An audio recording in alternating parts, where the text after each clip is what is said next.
Hi folks, this is Al with BaumBuilds.com, here with another instructional video for the BDT, the Bolt-together Drift Trike that you put together yourself. This video is just one video in a series of videos intended to be used in combination with the Drift Trike build plans available through BaumBuilds.com and on eBay from username Auto Beverage. Beware of imitations, buy only from the inventor, that's me. This particular video is going to cover drawings 305, which is the front wheel and fork assembly, and 307, which is the front fork assembly with bearings. We're already at the shop, so let's go in and get started. For assembly drawing 305, the front wheel and fork assembly, we have our clean work area with all our parts necessary laid out, tools, and drawing. Let's take a look at drawing 305. As usual, we have our bill of material in the lower right hand corner. This assembly is very simple. You're just assembling the wheel to the fork, the same bicycle that you would have put together. You're just putting these parts together.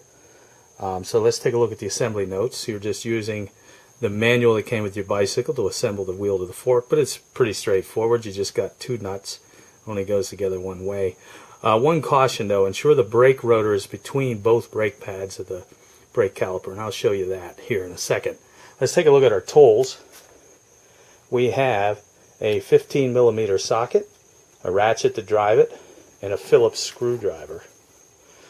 We have the front fork and the front wheel that were harvested from the bicycle during the video bike disassembly, so be sure that you watch that video first.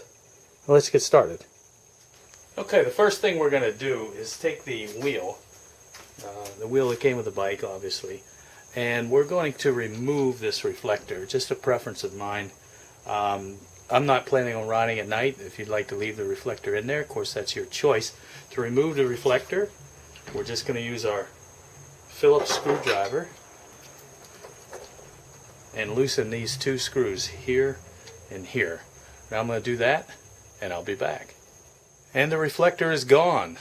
Let's take a moment to reflect on that. And while we do that, let's continue with our assembly. So next we're just going to take the fork assembly here and we're going to line up the brake, slide this over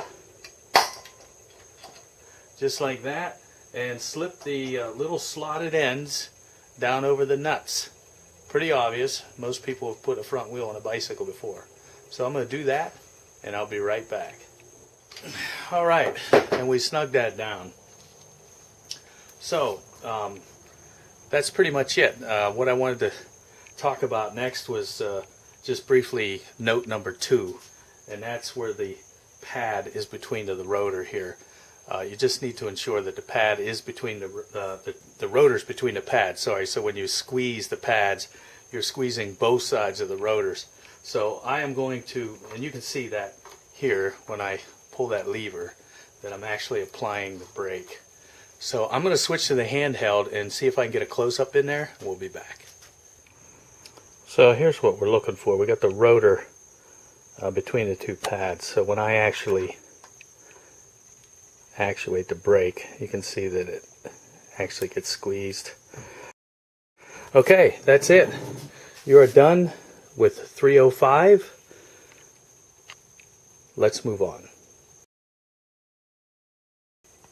Moving on to assembly drawing 307 now. Let's take a look at the components necessary for this drawing 307. The front fork assembly with bearings. We have our parts laid out, our drawing, and our tools, and our clean work area as usual. Let's take a look at drawing 307 quickly. As always, we have our bill of material in the lower right hand corner, our various views including an exploded view. In the upper left hand corner we have our assembly notes, which we're going to follow. The tools necessary are simply an 1/8 and a 3/16 Allen key. The components necessary is assembly 305, the steering, I'm sorry, it's 306, the steering stop lobe assembly from a previous assembly that we've done in a previous video. And we have our front wheel and fork assembly that we put together in drawing 305. We also have our two bearings, which are item 1 in the bill of material. They're a pillow block bearing. Now you can see here that I painted my bearings. When they come, they're going to be a machine gray color, just like this one, when you purchase them from the supplier in the build plans. As before, you want to mask off this bearing surface on the inside here. You don't want any paint in there, because that has to slide freely down over this fork shaft, which is what we're going to talk about next. This bearing, these bearings need to slide on here freely so they can be adjusted. In order to do that, you need to loosen these two set screws. There'll be two at 90 degrees here, using your 1/8 Allen key. You're going to want to loosen those so they don't stick down through. And then also you want this shaft to be clean and free of paint. Now you can see it's not. Down here towards the end, it's painted, and if you look closely, you can see really a blob of paint there. Well, that's going to keep that bearing from going on. So we're going to have to clean that up. Now, if you have a flapper wheel on a 4.5-inch disc grinder with a flapper wheel, that'll take that off pretty quick. Otherwise, I mean, you can use a file. I have some emery cloth here. You can have somebody hold this, and then you can do the back and forth shoe leather polishing method, where you just lap it up over it and go back and forth like an old-fashioned two-man saw. You know what I'm talking about. You just do this back and forth. But we'll have to remove that paint such that this bearing will slide all the way down and rest against this surface, against this surface. So let's clean that up, and we'll be right back. Now, as you can see here, I'm just taking my emery cloth and I'm cleaning up this shaft, especially down here on this end where there was paint and we had that blob.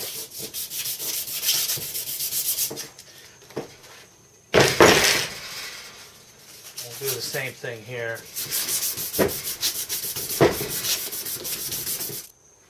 Okay, we're back, and we have our steering stem here polished up with the emery cloth. We have all the paint removed all the way down to this little stop piece right here. So the next thing we're going to do is we're going to start putting our bearings on.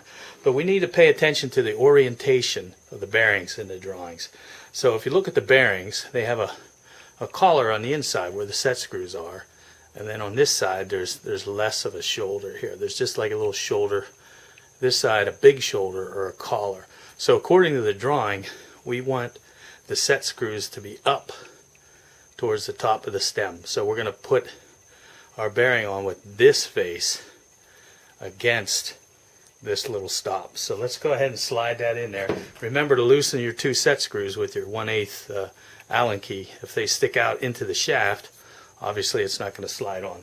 So we're going to want to slide this on all the way down until it rests against the collar. Just like that. See that? So we have it rested against the collar right here. And then the next step is to assemble item 2, which is the steering stop lobe assembly. Again, paying attention to the orientation. We're going to put this collar part down. We're going to put it on first, leaving this flat piece up. Now remember, these are loose. These fasteners are all loose. So we're going to go ahead and slide this right over just like that. And we're going to leave that loose in there. And then we're going to take our second bearing and we're going to slide it into place. Now again, we're going to pay attention to the orientation. If you look at the drawing, the set screws, the collar, the heavier collar with the set screws goes in facing the other collar. So we're going to go ahead and install that just like that. Okay, so that's it. That's pretty much it. But what we're going to do is we're going to take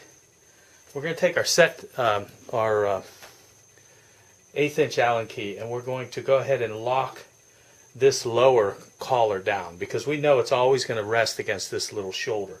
Now you can back these out and apply some Loctite to them if you'd like, but we're going to tighten that. There's two of these. I'm going to snug that down, and then that bearing won't move up and down. And we'll get the other one on this side. Same thing. Snug it down, and then that set screw will bite into the shaft. And then this bearing won't move.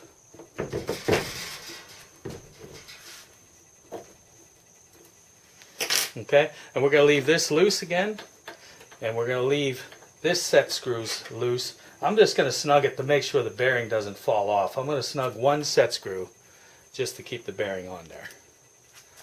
Okay, so there you have it.